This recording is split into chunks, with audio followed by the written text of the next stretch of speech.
call this meeting to order. If you could all rise for the Pledge of Allegiance. I pledge allegiance to the flag of the United States of America and to the republic for which it stands, one nation, under God, indivisible, with liberty and justice for all.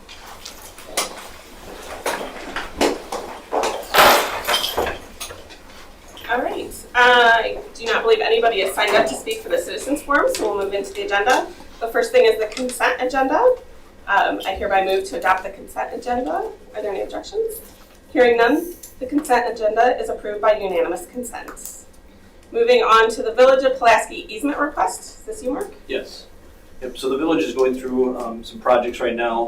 One of them requires a use of some property out in the Pittsfield area. They reached out to us several months ago after looking at land and saw that we had the district owns and a part of it next to Illinois is an open field. They were wondering if they could originally purchase it. That turned into an easement based on the usage for a pump station, which would be used for the water project that they're currently working on. It's currently a farm field. It's far enough away from the building that we don't see that this easement would interfere with any future growth or plans or current usage. So our recommendation is to approve the easement as presented. Any questions for Mark? Illinois is on the water already, isn't it? Illinois is on the water right now, so that would be a separate decision. This pump station really doesn't determine what water will be there in the future, running directly to Illinois. I make a motion to approve. There's a motion to approve. I know there is a resolution with that, so All right. So, do you have to read it or read it? okay. There's a motion to approve the easement request as presented. Is there a second? A second. There's a motion, a second, to approve the easement request as presented. Any other questions or discussions? I think it's just good to discuss a little bit from the, contract that we have for having the easement, and just pointing out that the school district is not held responsible for anything to do with this pump or station, that it's all going to go towards the village and their works department if anything would go wrong. Correct, yeah, but I should have noted this has been run through district legal counsel. So Jeff is not an expert in land contracts, so his partner approved it. That's the only thing I just wanted to Okay. point out. Great.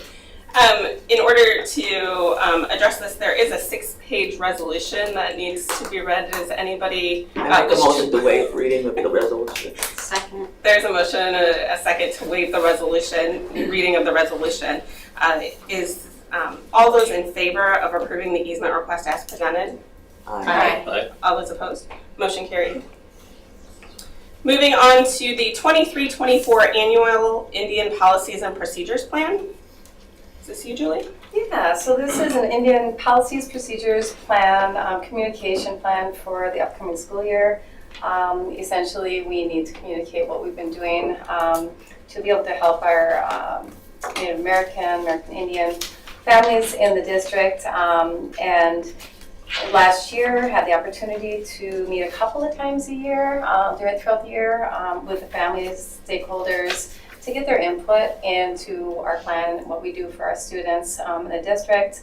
Laura Huckenbecker has been doing a lot of the work related to the Native American Liaison Program and the other advocate program that we have in the district. So I'm going to let Laura speak a little bit to that and what we've been doing. Yeah, so just want to update you that we are continuously working with our Native American families as well as a school district. Did reference the new OLA policy in there that within curriculum there are Native American teachings that we include to be culturally responsible and respectful to all of our community members and stakeholders within our school district.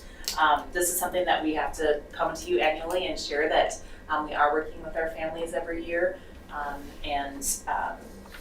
We actually just have secured our Native American advocate that works primarily out of Hillcrest, but then also is working with our families for our family and community nights and events that we offer to anyone that is welcome to come to them, but more to learn about different cultures and to learn about some of those Native American teachings. So this again comes every year, but just want to update you with that we're still working with all of our families. Any questions that you guys have? Any questions? No? Okay. Thank you. Moving on to the 22-23 annual seclusion and restraint reports. Yeah, so each year we are required to come to you with a report that identifies the number of seclusion and restraints that occur in a given school year. This has been in law for quite a while related to this reporting requirement. There's definitions in this information regarding what restraint is, what seclusion is. For those of you who are new, may not have seen this information before. This also applies to law enforcement officers if there was a need for restraint or some form of seclusion in the school district, as well as private schools, and this new part of the law that was implemented a couple years ago. So as far as the communication goes, looking at the procedures for communicating whenever there is an incident, you can see in here it's pretty in-depth. We have timelines, we have requirements, there's paperwork, there's rules, there's IEP meetings, there's all kinds of things that need to happen as a result of a seclusion or a restraint incident. We take this very seriously, and teams work together to make sure that students are safe, the staff are safe, and everybody else is getting what they need in the process. Training occurs annually also with nonviolent crisis intervention training through CPI, which is a Crisis Prevention Institute. So essentially we have 2 trainers, instructors here in the district that will provide training to administrators, to teachers, special education teachers, regular teachers, sometimes student services staff as well that might be involved on like an emergency team, crisis response team type of thing, to be able to help in case there is a crisis situation that arises. You'll see on the last page of the document that our numbers are a little different than last year. They're actually less as far as total number of seclusion or restraint incidents. They changed a little bit from general ed and special ed. Last year there were more students who were not identified as students with disabilities than this current year's data shows us that there were more students with disabilities than in the past. But I don't know, Laura, is there anything else that you would like to talk about regarding the data? Just a couple of things. Debriefing is absolutely vital every single time it happens, and that's with the team, that's with the parents. It talks about what can we do differently the next time, what can we, what antecedents were there, what triggers were for that student that we can change, address, educate around all of those pieces. Just that debriefing piece afterwards is absolutely vital. Along with that, when we look at some of our numbers that have changed, talking about behavior supports and how we're working with our kids on self-regulation. I know I've talked about that in the past. Again, is absolutely key in working to know when your body is getting to a point where you're not able to come back to that stable learning ability. So having those discussions and giving tools and supports to our teachers so that they can work with students to get them back into that regulated state as well before they get to that point where a seclusion or restraint would be used. As Julie said, always, always, always a last resort. It is not used until you've tried basically all the tools that you can in your toolbox. So. Any questions for Julie and Laura?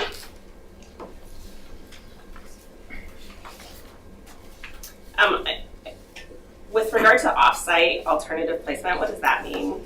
Yeah, if there are students who are placed in alternative placements, last year we looked at like how can we best meet the needs of students who require a little bit different types of programming, and that might be a programming like last year we contracted with Link Academy in Green Bay, Milestones, which is another specialized program in Green Bay as well. So you'll see some situations that are very highly specialized needs where students might get placed in those types of programs to be able to help them learn some skills and then be able to transition back to the school. So very, very high, they're very rare and very highly specialized.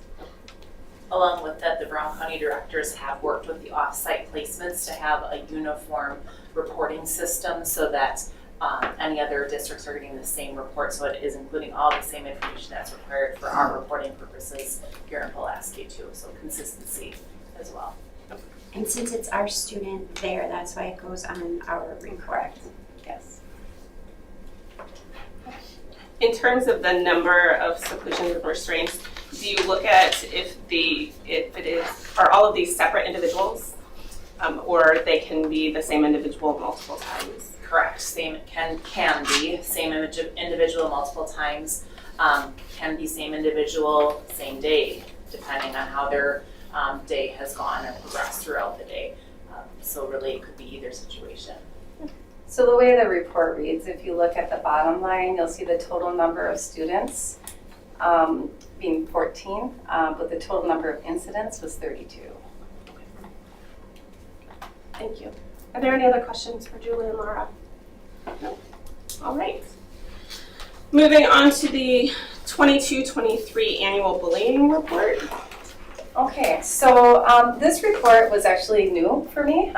Been doing this for a long time, but haven't really had to do this report in my prior locations. And it's not really a required report for a district. However, it is a good report to learn from, right? And take information from and really like evaluate our processes and our procedures to be able to look at how we're reporting students who may be impacted by bullying.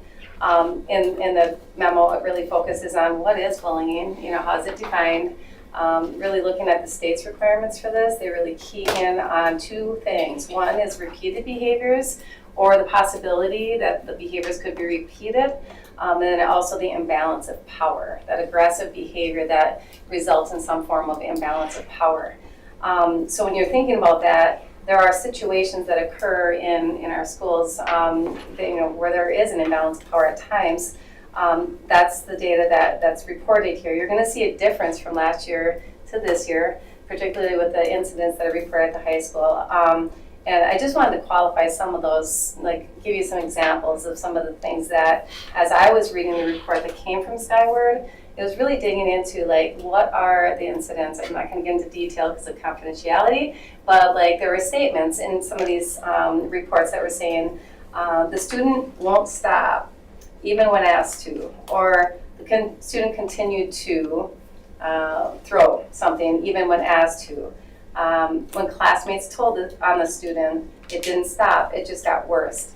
Those are things that would be indicators that, you know, it was a behavior, a student was asked to stop. We always say, you know, make sure that you're reporting it or asking the student to stop or walk away. If it doesn't stop, that then lends itself to that whole concept of bullying behavior. So the high school did a great job, really great job documenting all the incidents that were in Skyward related to this type of behavior. And that's pretty much what the results of the analysis were. At the elementary school, you'll see less. Middle school, there weren't incidents identified at the middle school. And I think there's a lot of systems in place throughout the district, you know, and the way that information is reported too, it looks a little bit different. So what we're going to do this year is really look at our reporting, how we're reporting incidents of bullying, and kind of get a consistent process across the district. So, Can you explain what the difference is between a major or minor occurrence? that's a great question, and that was asked already. Thank you so much, Jennifer, for asking that question before. So I was able to dig into that a little bit more, and Steve was able to inform me that a major in our system in Skyward is defaulted for bullying. So bullying has a certain code attached to it, and it could be regular bullying or cyberbullying. But every bullying entry is going to have a major attached to it. The only time it can become a minor is if the principal or administrator goes in after the investigation and identifies it as a minor, if it wasn't something that was considered major, if you will. You know what I mean? So some acts are going to be more intense or concerning than others. So you'll see more majors than minors, and that's why. So this is not linked to the reporting system that the district has access to.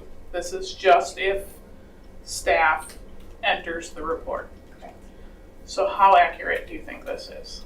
Yeah, so I think it's pretty accurate. I think if staff enter the report, there's an automatic feed that goes to the principals, and they review it and they investigate. They determine whether or not behavior is substantiated or unsubstantiated, and then they go through a process of documenting that.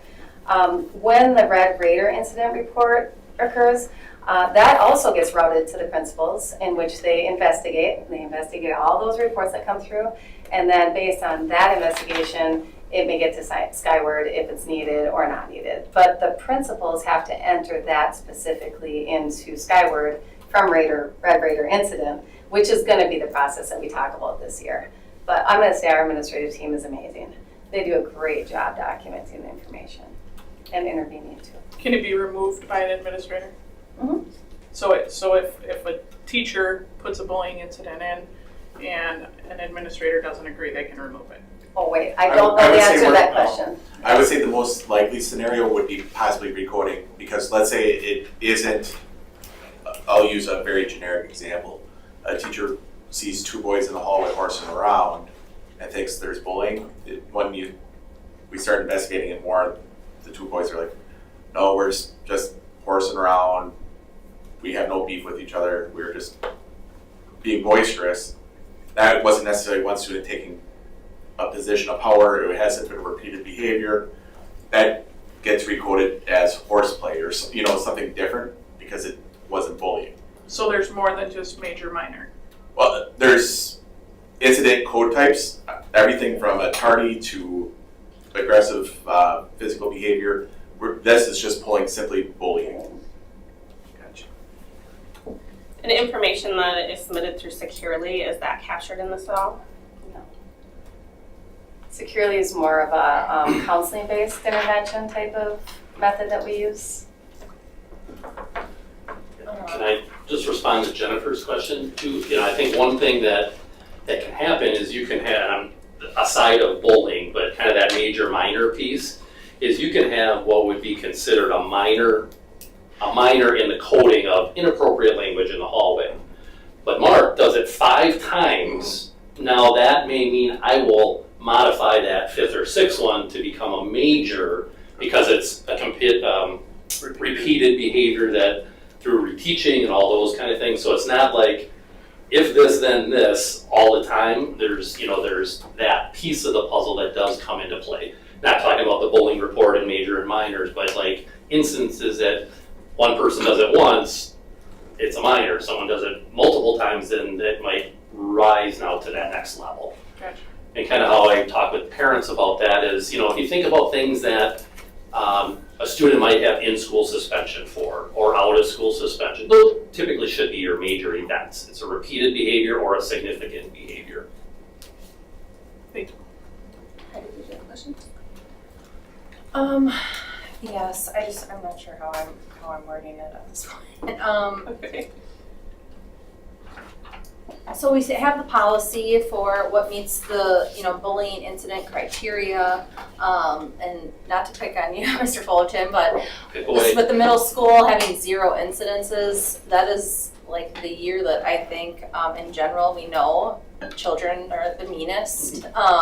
So it's just surprising, shocking that there would be 0 on there. So then I was just questioning, how are the incidents being reported? Are they just not in the Skyward on this report? Are they somewhere else? Are you getting them through the Radar reporting? So just, I guess, some of those. I'd be I'm happy sorry to talk to that. I'm going to move so I can look at you. And great questions. And, I'd love to say, at the middle school, there is absolutely no instances ever of anyone being socially cruel or any of those kind of things. Well, no, they're 11, 12, and 13-year-old kids. So Right. things do happen. I think you may or may not be aware, we made the transition within our Skyward reporting. We really wanted to focus on our life skills. So the categories that we drill down to are respect, responsibility, teamwork, and perseverance. And that's kind of our first pull down that we're trying to find. I would say like bullying would fall under more of that respect column. Could be responsibility, but those are kind of the areas. So what we wanted to do was be able to define areas that we needed some reteaching in, times of the day, lunchtime, passing times, in a locker room, locations, those kind of things. Then we really also focus on that repetitive piece. And I would say that things that come to us that we know about, that we deal with, myself, the associate principal, Paul Ford as the dean of students, if that becomes repetitive, then we would code it with an explanation about bullying. We're gonna, we actually met with Lindsay Mattice the other day. We're trying to add into our EduClimber, our data warehouse tool that syncs with Skyward to be able to say, okay, it's respect, but then there's like a subcategory of bullying or inappropriate language, whatever you want to, the other codes that can come into play. So then we're looking at that, that repetitive piece. What we have found, like through Red Raider report, or the Red Raider incident report, is things that I would categorize as bullying that come to us there are really through social media and typically outside of the school day. It's being reported that on Snapchat, last night this happened. Then, there's that fine line of, is it brought into school or not, that we have to work through in relationship to that.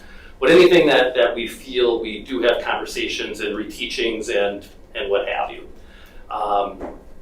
So in regards to the data piece of 0, I understand the question. I think that a year from now, if we're able to kind of maintain that piece, that we can work on those life skills and then also have a subcategory, I think we'll feel better about that too. But I guess what I would want anyone to know is if something is brought to us through kids, teachers, parents on Red Raider incident report, that is looked at by the three administrators or 2 administrators and our dean of students. We determine a game plan of who will address what. What I've also found is people utilize that word bullying, frequently, because it's not because it's attention seeking. I don't mean it that way, but it does.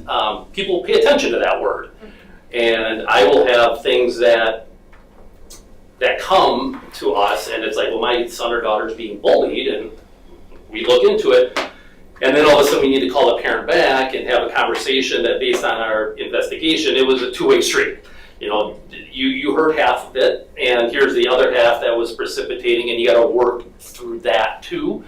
But I think at the end of the day, just knowing the people that I work with here in the district, it's really about the learning and the reteaching, and for everybody, in those situations versus a number that's on this report, if that makes sense. That totally makes me feel a lot better about it than how I felt before, so thank you. Perfect. But the middle school still is utopia, just so you know.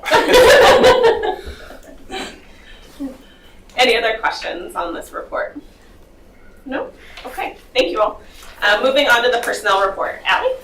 All right, so we have 3 new hires that we want to welcome, and you can see we don't have any transfers and no resignations as well. So this week and last week we've been busy with all of our new staff. Last week they came in for a technology and HR day.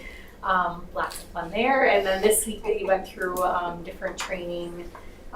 They met with their mentors. Jenny, I don't know if you want to talk a little bit more about this week. Yeah, we also had some curriculum training last week, so had pretty much our elementary people in for our math program and some literacy training. And then last week was even more busy because Tools of the Mind training happened. For most of our teachers, some will take advantage of that next week. And then our HMH into reading, one of those days happened as well. So, and then this week, 37 new teachers, auditorium. You probably saw them out and about in the community because from about 10 o'clock to 4 o'clock, they did a scavenger hunt and a Red Raider country tour. And so we're out in all of the buildings. We're at, I think there were 27 total places that they could visit, including our schools. So Bob and his department set that up for us and reached out, and so great day. And then today I started with them in the morning. PEA met with the new teachers as well as doing a little vision of teaching and learning and breakout EDU with them on the 5 ways to be successful in your teaching career. And then they went out to lunch with their principals, had a little orientation to the buildings, and then probably what they like the most is they got classroom work time or office work time, and then tomorrow is the same for them. So great way to bring them in. And with this personnel report, we're fully staffed with all of our teaching positions. So great question. So I want to talk a little bit about the HR data to date. So currently we have 0 teaching staff positions open. We do have now 3 today, as of today, support staff. 2 are like ready for job offer, like that's how close we are with 2 of them. So we were really at that 1 mark. So putting a highlight out there for a cook at Fairview. And how are food service, transportation, areas where we've struggled in the past? Yeah, so food service is still the one hanging out there. Transportation is in a much better spot than we were last year. They are fully staffed as of right now, and all of our other departments as well. So we're looking much better than it was a year ago.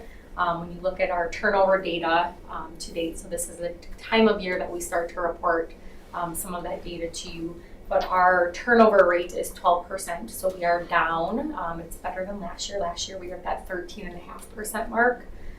National average in education is 16%. State average is 8 years. We don't have that data for the last 8 years. The last report is 15-16. So I won't report that yet, but if and when those numbers do become available, I will certainly follow that up.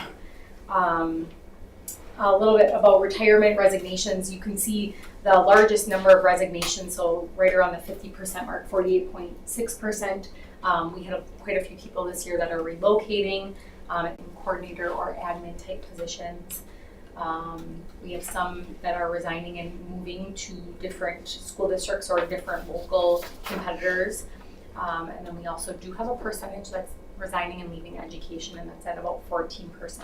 That's higher than the national average of right around 8%. And hopefully you won't see any more resignations or retirements come through. I think we shared with our teaching and learning team today that this is probably the first year in 7 or 8 years that we don't have a slide that will go on Tuesday that says new hire and have a picture of a Raider.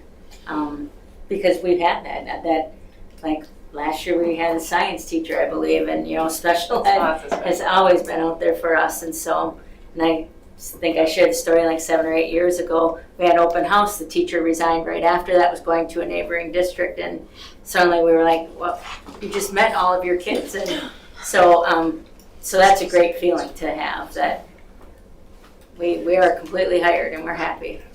Can I just piggyback on one thing that Jenny, and I want to give kudos to the district office and the board for but the process of hiring and posting positions. Like we met with, and we have 10 new people in our building this year for teaching staff members. And I'd say in the 27 years, and I'm not saying this about any other group, but I don't know that we have a stronger group coming into the middle school. And I think the compensation piece that was brought forward, I think the timeline of getting things, out there and getting it to you, and then you guys saying, yeah, get them posted. The quantity and the quality started rebounded this year. So so thank you. And to echo Pat's sentiment too, this is the first time, knock on wood, I've gone a summer without hiring a teacher in 12 years. We were able to get a lot of it done before me even hit, so that made our lives a lot easier this summer. I think one of the things that really helped with that as well is as a team, as a leadership team, we decided to move that up and get ahead. Typically we're ahead of spring break, but this year we moved it a little bit earlier. And that's a huge help. I think I'll echo between the referendum compensation. So compensation in and of itself, we were competitive along with health insurance this year. So the difference from last year when we were offering positions and people were turning away positions based on compensation or benefits versus this year was much different. Any other questions on the first I one? had a comment. Heidi and I were at the orientation the other day, and I was very impressed with it. And we have all the teachers we want, which is fantastic. I agree with everything. I'm a Riekels, Holowinskis, all these Pulaski names. I thought their resumes were fantastic. Their stories were great. How do we keep them? I know there's really no answer to that, but is there an incentive thing that we can start coming up with? Every district wants these teachers. Can we start coming up with some creative ideas, not just compensation, but how do we keep these teachers? How do we hang on to these great hires? And I don't know the answer to my question, you don't either, but is there a way we can come up with as an administration team and come up with a way to say, hey, we have some incentives that maybe other districts don't, and try to keep these teachers, because that just was very impressive yesterday. And It's a Love to great, hang on to these people. it's a great question, and we, so one of the parts of the survey, the staff survey that we gave last year, alluded to that. It was that longevity and how do we keep them here. Based on our not necessarily competitive compensation and benefits at the time, that was low on the totem pole. That was number 5, 6, 7. So what we've done with compensation and benefits, we put all of it into that because that's where we were rated very low on that survey. So it's something that we're going to continue to ask that question. We're going to continue to come up with creative ideas as the budget allows. I think many people come here and stay here because of the community in that sense. But certainly we need to continue to work hard at retaining all staff. And it's usually not compensation. It's work environment, it's the culture, so. Any other questions or comments? Is there a motion? Motion to approve the personnel report. Second. There's a motion and a second to approve the personnel report as presented. Any other questions? All those in favor? Aye. All those opposed? Motion carried. Moving on to the July budget report. Yeah, so the next two items are closely related, but we'll do July budget report as we moved into the new fiscal year. So the budget report as presented does tie to the 23-24 budget, which we'll be discussing next. Everything was provided in the memo. Only two things to highlight. Since the last budget was approved, Fund 50 now has a continued spend down plan as required by DPI. So that adjustment has been made. And then Fund 80 has an increased budget to account for the increased SRO services as directed by the board. This increase is somewhat offset by use of fund balance now that we have last year's financials almost completed. Audit still is in process. So then approval of this budget will allow the district to contract for those services since the last budget was in June when it hadn't been approved. So just noting those items. That's it for the July budget report. And Fund 41 you said has a larger allocation. Is that because we have that 10-year plan and we can start spending from it? Two things. So we reduced. So Fund 41 is still our 10-year plan, which is a large number, which I believe comes in February to the board. We had reduced that allocation due to budget deficits, and now it's with the increase from the state. Probably time that we set aside money again. The money can be aidable. It comes off. It is under the revenue limit, so it does impact our tax levy. It's not additional dollars. It's just saying we're setting aside funds for capital projects. And these would be the projects that are not included in maintenance by the approved referendum.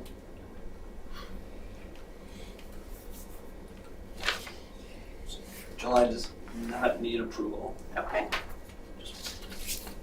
So then moving on to the 23-24 budget. Yeah, so the 23-24 budget is coming to the board. It is required by state statute to be published. Pending approval tonight, it would go the week of the 7th, depending when the papers come out. That is the date of the P News. It'll also be in the Shawano Leader, Oconto Herald, and the Press Gazette that week. So the full budget that gets approved gets published. There is an expanded budget once DPI releases it. It's not out yet. That gets put in the annual meeting booklet. It's available on the website, and then Dana will have hard copies in the district office for anybody that needs to pick those up. That will be available after that published date up to the annual meeting. And then on the 24th, just a notice of the annual meeting gets published. So that's why the budget's coming back again. Again, not the formal budget until October. It includes assumptions, it includes amounts that are to be determined. So it will change, but for the public, it needs to be published and available to them prior to the annual meeting. So you're going to the $11,000, moving to from 10 This to budget 11. does include the 11,000. So on the revenue limit worksheet that was provided, two columns. One, the first column is all student count. So that's another one that's to be determined based on third Friday count. That will determine the revenue limit. Enrollment has been going well. It's probably, I have it flat, but it's probably going to see a little bit of an increase, which will increase revenue limit, but not by a significant amount. But again, one of those amounts that will be determined based on who's here on third Friday. So I'm moving to the right-hand side of the revenue limit worksheet. It goes through the calculation. You will see in there that DPI has input the 11,000 low revenue ceiling. there's a calculation in there that takes off a couple services that the state takes care of. It knocks it down about $17 there. Total revenue limit, just over $43 million. The next section goes through any exemption, whether referendum driven or from the state. So you'll see in there $1.5 million. This is the first year of the operational referendum that's going towards salaries. Energy efficiency, if you're not familiar, the district in 2018 approved energy efficient projects. We pay the debt. In relation to that, we get an exemption from our revenue limit. So it's paid. It operates like a referendum, but not. So that money goes towards paying off the debt from those prior projects. A couple other small adjustments. You'll see voucher. Those are all estimates until we get final counts. The major one is looking at general aid. So the district is looking at $30 million of aid from the state. So again, that offsets the amount that needs to be levied. That's an increase of $2 million. So statewide saw about an increase of 3%. The district saw an increase of 7%. So again, offsetting that overall tax levy. What it results in is a allowable revenue limit for tax of $16.1 million. The tax levy can be broken out there. So general operations is your fund 10, your general fund. We talked about capital expansion, which comes out above the line. Non-referendum debt, and then below the line you'll see the referendum debt. That's an increase to, this will be the second year that we are levying for debt related to the 2022 referendum. And then you'll see the community service fund tax levy. That's the portion that is that's not offset by user fees. So it results in a tax levy of just over 21 million, a mill rate of 7.43.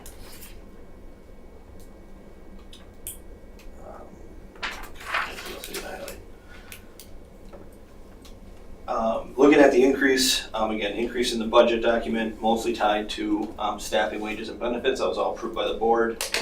The remainder has been allocated through building and department budgets. Those building and departments have completed their budget. That's why it's ties to the July report. One thing to note on the tax impact, again, still to be determined. I ran just the increase, so going up to 7.44 of a mill rate. It's really tied to three things. So the operational referendum makes up 25% of that increase. The capital and debt projects make up 36%, and then the low revenue ceiling makes up the difference of the 40%. So just for our comparison, going back pre-referendum, we said the impact of both referenda would be 1.86. This year's impact is 1.3. So less than what we said. But with low revenue ceiling in there, I don't want anyone to see that amount and see otherwise. So it's important to know those three items in the breakout. So just wanted to highlight those. We say one more time, 25%, 36%. I got 40 due to increase of low revenue ceiling. Yeah, That's 25. so the 40% was state driven by the low revenue ceiling. Yeah. And then the other two amounts were referendum based. So operational was 24%, Okay. and capital debt issuance was 36%. Okay, so $4.4 million increase in the budget over last year. Most of that going to instruction. Tell me, can you give me some more details of maybe that's a Jenny question, $3 million to instruction? Yeah, it's salaries and benefits. How much of it was that? Sorry. How much was that? Well, the board approved wages of 5%. I'll have to run that. And then going back, our benefits were $6 million, and there was a 20% increase, so $1.2 million was benefits. $1.2 million increase for those benefits. Yeah, the instruction isn't necessarily the curriculum and the resources, it's the people to teach It's them. the payroll. Is because they group it all together in that instruction Right, category. right. What was the wages, Mark? Do you know? Grabbing that. So breaking out who exactly is instructional. Overall, the district is about the same, 1.3. 1.3 in wages, just pure wages. Yeah. Plus add in WRS and FICA. So you're probably nearing that 3 million, you're probably at 2.8, and then it's probably 200,000 for the curriculum adoption. That was approved by the board, makes up the difference. Okay, and $500,000 on support services. Probably similarly tied to wages and benefits. I can't think of anything in support services that would have changed tremendously.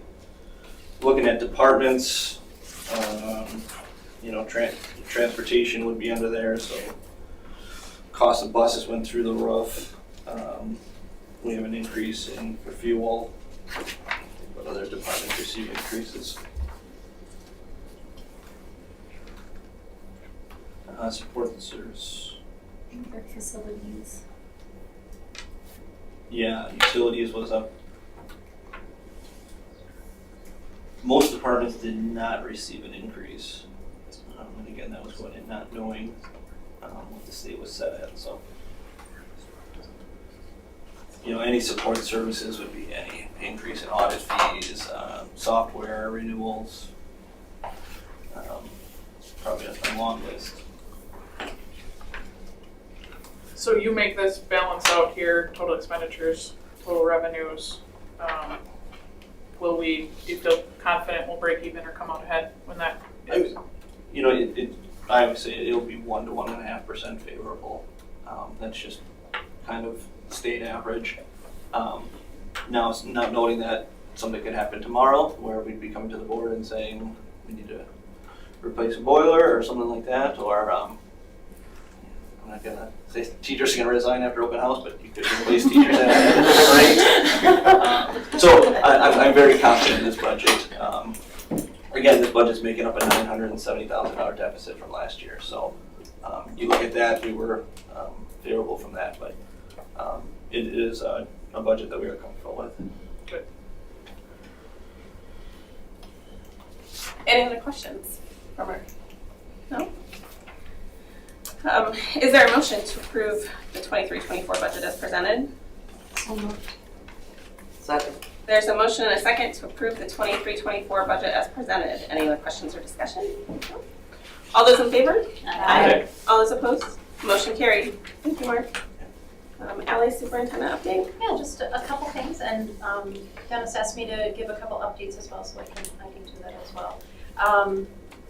I wanted to let you know that we're in that final phase of the safe return to in-person instruction and continuity of service plan, which for those of you that have been on the board since the insemination of that with ESSER 3, that was something that we had to create a committee made up of families, students, staff, and that was a pretty big committee that came together. We created a plan, we got feedback, we adopted the plan together, and then every 6 months we send that back out to that existing committee and they can make comments.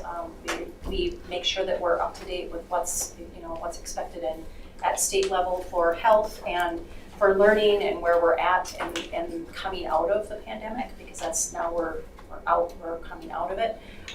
This is actually the last time that I will just give you a report on it, because we're at the end of the mandated certification of sending this to DPI every 6 months, and that ends here at the end of September. So just letting you know that we did go ahead and do that. It's been certified and it's been updated on our website, and we did have people comment and let us know that it was good to go. And it's just part of the duty is to also let the board know that that's there. It's still available on our website, and people can take a look at that service plan that we're offering for our students. And that's about the healthy, safe schools. It's also about what are we offering for our families as part of their mental health. If they need extra support, what are we offering for families that if their children don't want to be within a building? We have e-Keel. So it entails all of those sorts of things. So that's been certified, and that's into the DPI. So you won't hear me give you that update again. We'll just keep you posted if something else, if there's a different hoop that we have to jump through DPI. Some other updates that I have for you. Jenny mentioned some of the trainings that we were in this week and last week. We've really been back to it, and it's exciting to see our staff come back together. Everyone's got a great energy. I would agree with Dennis that there was great energy in that auditorium yesterday. The only piece that I would add to retention for staff, I think I would be a plea that everyone in America would have right now, would be just to energize the fact what does it mean to be an educator in America in 2023. So this is really not a Seoul here thing. This is a world thing. It's a United States thing, and I'm even reading things from other countries where it's really difficult to be in education, and what are we doing with our youth? How are we engaging them? It's been wonderful to see the excitement in our teachers and hear and know from our administrators, what we're doing here in the district of really taking care of that engagement of our students. I think sometimes we don't have as many incidences of bullying behavior because our kids are looking at, what is it? What does it mean to be a great quality kid, and what are we doing, when we're in school, and how is it that we're learning to be nice? And that's what we're working with our kids every day. What does it mean to be a Red Raider, and how, what are those life skills that we need to be able to do that? So we've really been talking quite a bit about that. We had an in-depth conversation yesterday at 612 meeting with administration just about what does the process look like when we're really talking with our staff, and when we're talking amongst ourselves, and we're looking at behavior, and behavior and bullying sometimes turn into the same word. Behavior is something that follows us our entire life. It's about adults as well. I've always felt like we should get rid of the word student, and we need to use learner, because all of us are always learning. And I think that this is, we talk about behavior in our adult lives, and I think that the more we work with kids and we work with each other and have those courageous conversations of what it means to have good sense of integrity and have a great, straightforward moral compass, more we will meet the needs of our kids here in the district. So I appreciate the conversations that we've been having about looking at a process. What does that mean? All of us are, even when we have that conversation of it isn't really black and white. It's not really black and white when you look at a behavior, where it falls in the category, and what that looks like across the district. So those are exciting and good conversations to have. At our workshop meeting in the beginning of September, Jenny didn't talk about the 3D visioning, but we did have our day of 3D visioning and goal setting, and wow, it's a heavy day. It's a great day, but it's a heavy day as well, because it gets our guiding coalition teams from each of the buildings together, and we come together as a full group, and then we spread out and we talk with each other all day long, and we're setting goals and taking the district goals this year from each of the buildings as they're working on their goals to add to the district goals, chunking those down into 100-day plans. So you'll hear more about 100-day plans as the year goes on this year, so that it's a little bit easier, like kind of just giving some set dates of when, let's take this apart so it doesn't seem like it's so daunting. So we've been talking about that. Besides sometimes me going into one of the meetings and hijacking it a little bit and turning it sideways. Sorry, Pat, I did that in middle school, I think. By just asking questions. I think that the day was great, but I don't know about you guys, but I was definitely tired after that day. It was a brain tired day when we got done with that. But you will hear more updates on that day, and you'll hear from our building leaders about that day in the early part of September. I did just give a little project construction update. We are at the 75% design phase now. We actually do have quite a large meeting tomorrow with Bray, so you should have some information coming to you maybe at the September workshop meeting about budget, where we're at, how that's looking. We haven't had any final, I'm looking at Mark because we haven't had that final conversation of when will we be sharing some of that with you, but we're getting close to going out to bid. So this is an exciting time for us to really be doing those page by pages and taking a look at the designs as we're going through. The projects that are happening around the district, I know that at the high school right now, I believe that the bathrooms were open today in the afternoon, so I think that we have flushing toilets, and partitions went in, and we needed that to be done because we will have almost 600 people there next week, so that will be a lot of people that only have shared bathrooms of the library and the office spaces. So Jackie will be happy that there's not that line standing in her office, and I'm sure the library will as well. So most projects are coming along. This project isn't quite done yet here at Glenbrook, but like I said, if you're driving around the district, you can take a look at some of those spots that have been happening at all the schools and continue to see. I think that the biggest or maybe the scariest part for some of us and just talking with some of the secretaries is just the cleanup. It just seems like, how are we going to get this clean before it starts? But we know that it'll happen, and Nick's team, they're miracle workers, so he promises us it'll be ready to go. So 28th is coming quick, so I just try to keep my head here and not worried that we won't have a clean hallway. I want to just give you a little update that we will have a web page and a new web page redesign, and you're not going to see any of that on our current web page, because really what happens at the end is basically you shut the old one off and the new one appears. So we're hoping to have that up and going. We're in the last stages of that. There will be much less on the new webpage, which will be much better because there won't be so much for us to have to decipher where we go here and there. So Bob and Casey have been, they took charge on that, and they've been working on that over the summer. So we will keep you posted on that, but I did want to give you that update. Thank you for those of you that were able to attend the new teacher. Yesterday was a great day, and I hope everyone is able to come on August 22nd. We have some large amounts of celebration on that day that we would like you to be part of with us. And our food trucks are happening basically kind of early into that early afternoon because we're feeding so many people, so we're rotating them through. So you can eat at the latest time so that you're there for the 1:30 start. I would make sure if you plan on attending, I would make sure that you are there well before 1:30 though, so that you can get in and take part in our celebrations. Is that at the high school? That's at the high school. Okay. Yep. Okay. Everything will be there. And then I also sent you the email about live streaming, so we are on video tonight. It's a little bit changed on our, we tweaked a few things. I talked with the district legal, and we're good to go with how we're doing things, and I sent you the information within an email about that. The two things that Dennis had a question about, one of them was about are we involved in the Oconto Day of Safety or Safety Information meeting on the 22nd. We actually will not be in attendance at that meeting because we are in our in-service starting at 1:30 in the afternoon. So obviously we want all hands on deck to be here. It's an all-staff day, but we are actually meeting with John Spice, and he's just going to do an individual meeting with him, and I connected with Dennis Kroll, and we've set something up for Pat and myself, and Nick will most likely get together, and then we'll involve Chief, and we'll discuss how all that's, when we're talking about rally points or anything that's happening out at Sunnyside and Fairview. They just would like to have a conversation with us, and I know that Chief and Pat and Nick were actually the first that went to their original meeting, and they've continued to have safety task force meetings and involving us in that.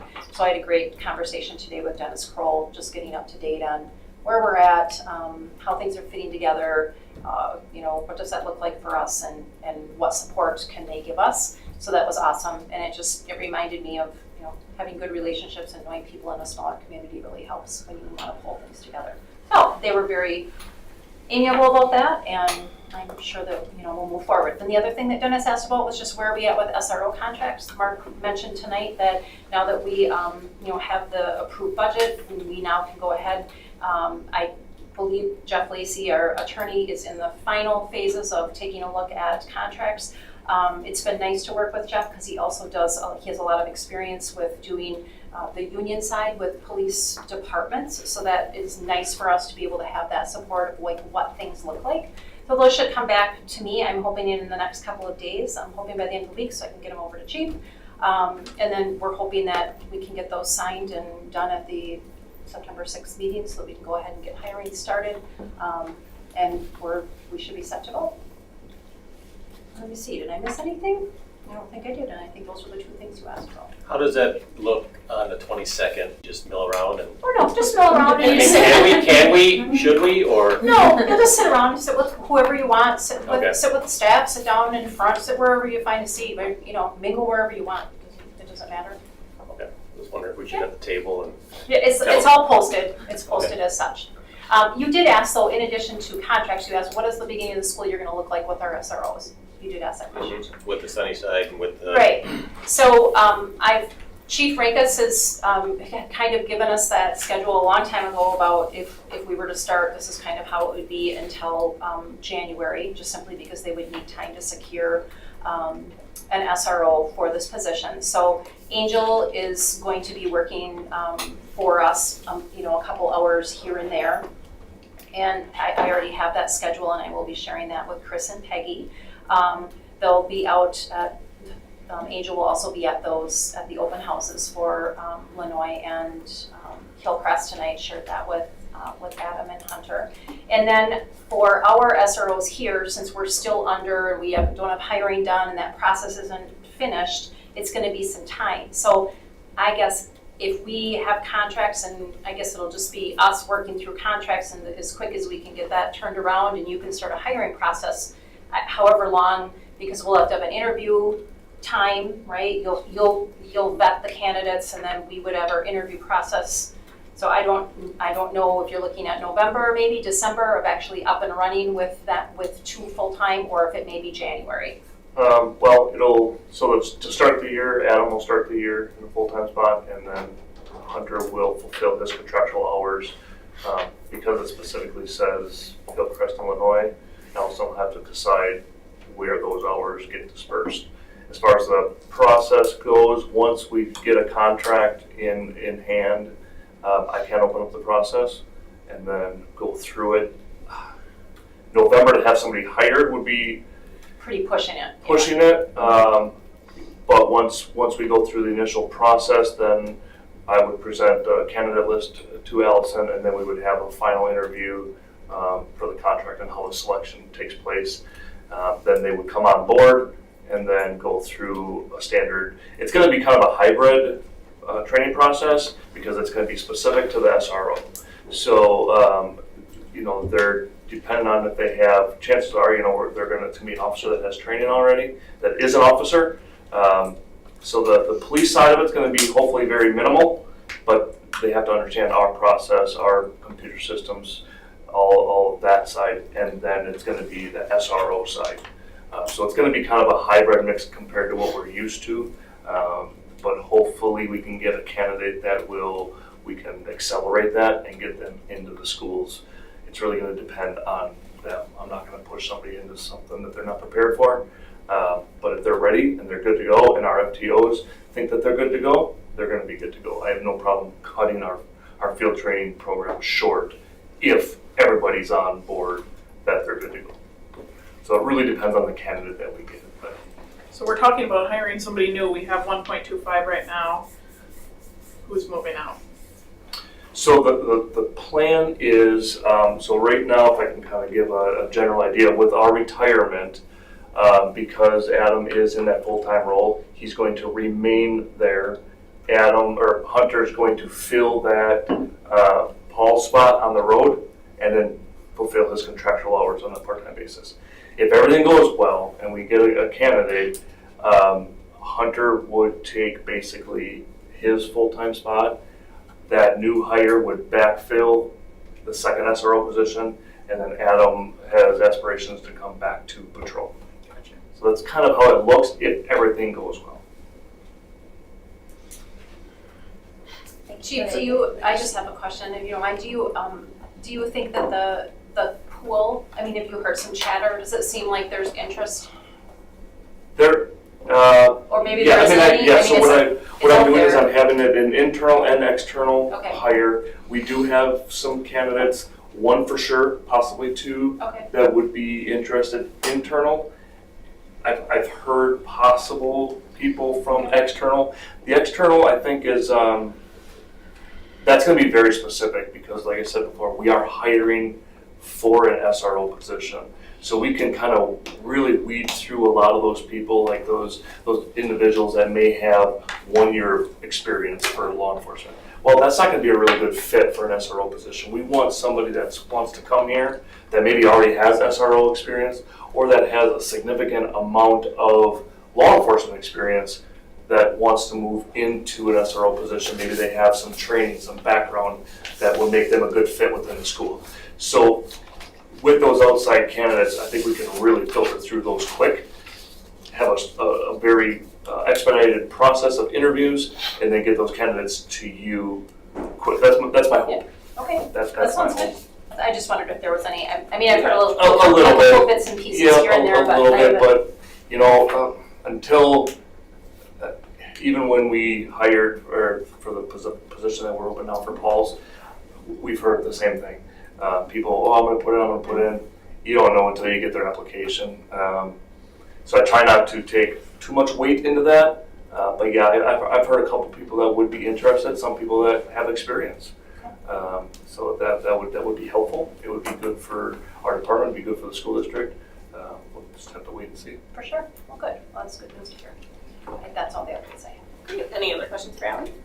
No? Okay. Can I share something I saw in the news this week? Please. Shawano High School was built within a year of our school. They were being built at the same time. Shawano is looking at going for a referendum next year, and their list for their high school is like 4 times longer as far as repair, replace, redo than ours was, and I'm proud of that. I mean, and their pool is then what are we, 30 years old over there? The high school? 35? 50. It's close to 50. No, it's not 50. 47 buildings. It's 76, I Yes, believe the it was. Wait, The high school? the high school buildings. Oh, the high 1990. school. 1990, right? 98. 99. 99, 99, 99, I'm talking the high school. Yep, 99, 2000 was the first Right, year. their pool was put in 99 or 98. Yep. And they're looking to replace it. So, yeah, just a comment. All right. Our next meeting is a workshop meeting on September 6th here in the district office room. Specifically on the agenda is the 3D vision time overview that was alluded to tonight and the 22-23 district and building goals results. We may or may not have a Bray update, but hopefully that is forthcoming. So in the meantime, everybody enjoy their first few days back to school, and we hope to see you on September 6th. Is there a motion to adjourn? So moved. Is there a second? I'll second.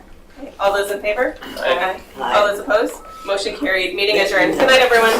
Hey.